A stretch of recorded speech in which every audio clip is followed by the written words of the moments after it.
So we became a caregiver when our daughter Isla was diagnosed with trisomy 18 at 17 weeks.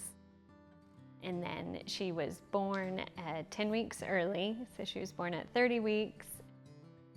We had a lot of unknowns, but we really wanted to give her every opportunity in life and just kind of follow her lead and see what she wanted to do in this world.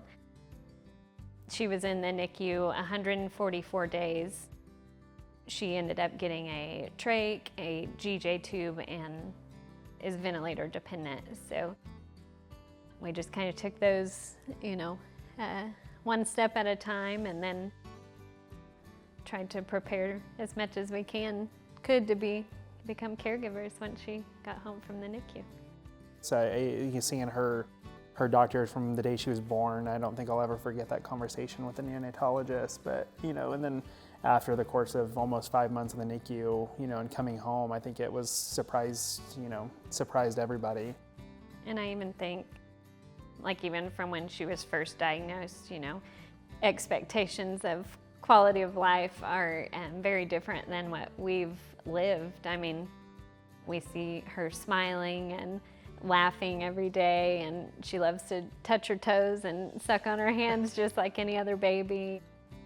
I think for me, it was like one of the biggest fears was probably just, the fear of the unknown, not really knowing what, the future held. And I think just kind of taking, things day by day. And I think some of the biggest challenges we faced were when we discharged from the hospital. We didn't have any nursing when we first came home, and we both work full-time jobs. So just kind of figuring out how to juggle full-time work, and we have a 3-year-old as well. So, and then juggling, a newborn on a trach and a ventilator, and a 3-year-old. Yeah, I think definitely, like she said, just the really learning how to navigate our new life, with family and our marriage, and Emmett, our son, and then with Isla coming home. What gives me joy is just seeing both kids really thrive. I mean, for our daughter, it's exciting to see, her hit milestones, whether it be, big or small, and several months delayed, of course, but even like the first time she smiled is exciting to see. But I think, yeah, just the bond that the two kids have, like with Emmett, our son, going in, and he'll ask, before bed if he can hold Isla, and trying to get her to laugh and stuff. Yeah, and he always, used to, I would always read him a book, but now that she's gotten a little older, he likes for me to read to both of them, and so he'll get a pillow out for both of them to lay on while we read a book. And so it's been exciting, like even when she got her hearing aids, to see her interact more, being able to hear. I think something that's really helped us balance responsibilities is just our support system and making sure we ask for help. We've been very grateful to have nursing during the week, and then our family is a huge help in helping care for our son during the week as well. Yeah, I think one thing we've done in order to kind of prioritize, our marriage in through this journey has been just continuing to prioritize each other, and understanding that even though you may be, exhausted, we've still got a partner, in each other to lean on and cry on and laugh with, and kind of enjoy, the goods and the bads, as they come. Mm-hmm. Yeah, and we've been really lucky that, that we have family that can, our son can go stay with grandparents for the night, so that we get a night, just the two of us with Isla or something. But we can really spend more time together.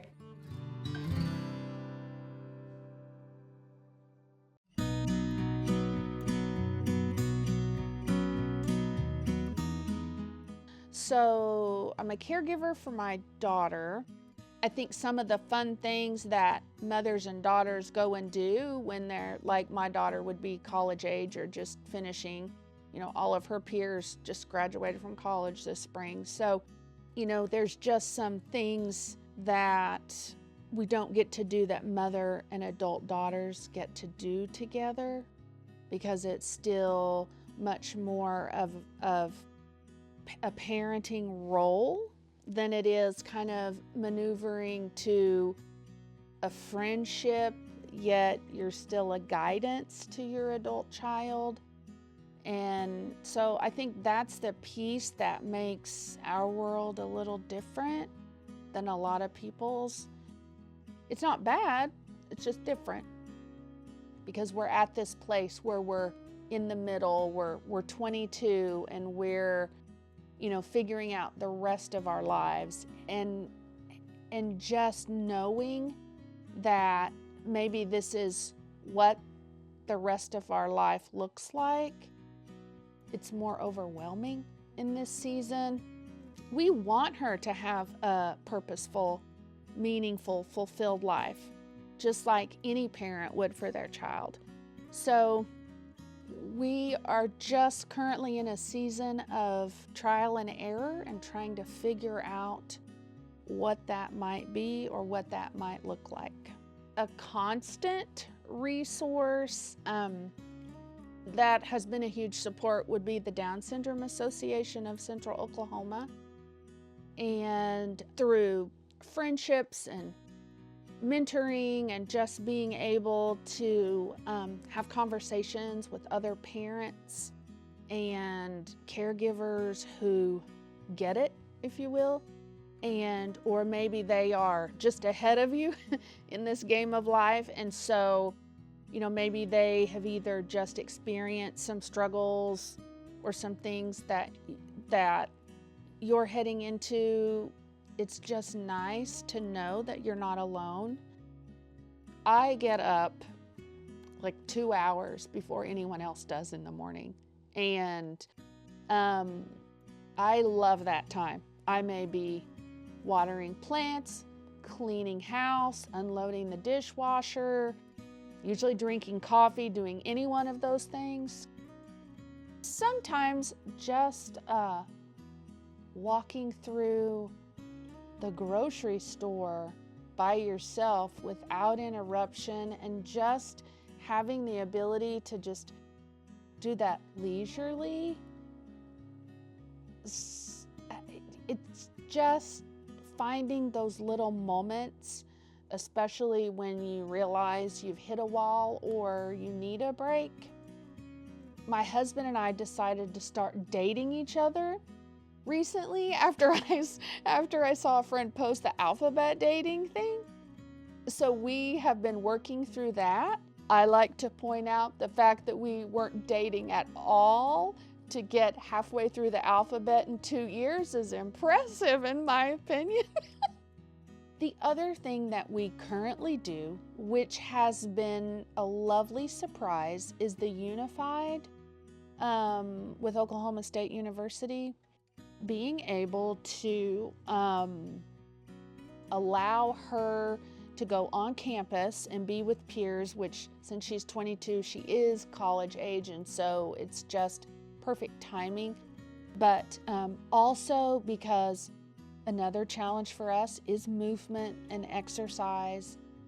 And so it incorporates all the things that we need to find for her: peer interaction, movement, all in one little nest. And it's just fun, and she has fun, and we have fun as parents. Typically my husband and I both go and take her because the other caregivers and parents are typically there, and we sort of just have this natural support group, while everyone is participating in the sport, whether it's basketball or whatever, and everyone and every moment is celebrated. It's just a really cool thing. And so Thursdays, it's our favorite day of the week.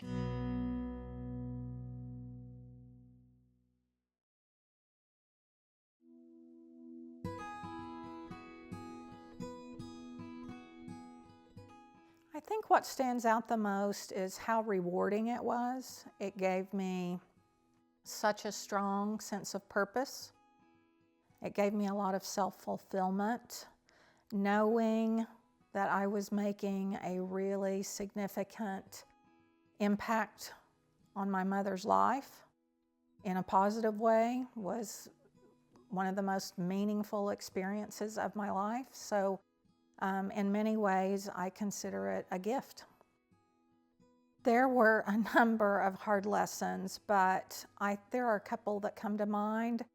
One is that no one is going to love and advocate for your loved one as well as you can. And so no matter how great of a facility or a caregiver, paid caregiver that you have or something like that, they don't know and care for the person the way that you do. The really hard lesson for me was understanding that there was not going to be a perfect situation. She had been at home. That situation, of course, was perfect for many, many years, and then suddenly it wasn't any longer. And moving her to my home was not going to be a perfect situation. And ultimately, she went to an assisted living memory care facility, and it was good. It was good, but it was not perfect.